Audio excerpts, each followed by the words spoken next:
I always had dental care, but I picked the wrong parents because the dental gene wasn't so great, even though I was very meticulous in trying to keep my mouth good and clean.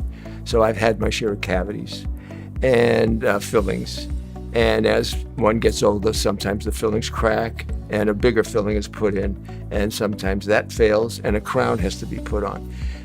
So I saw Dr. Ghazi when I was about middle age, in my 50s. And some of the work had been broken down. Some of them were to the point where some of the teeth had to be removed. And in the old days, and it's still today, a bridge would have had to be made. But with the implants, literally replaces the tooth that's been taken out. And so I've had implant dentistry done by Dr. Ghazi, which I probably would not have had if I were getting them done when I was in my 40s or 50s, because the techniques weren't as good. So I've had that.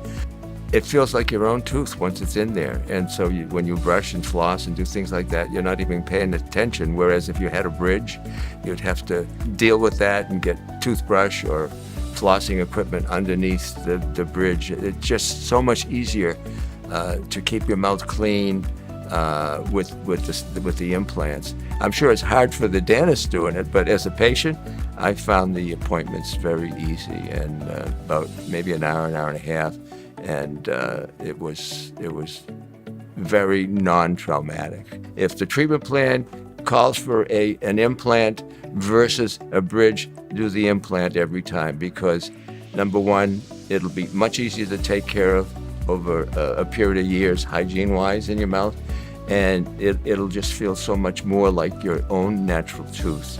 I forget even where they are in my mouth.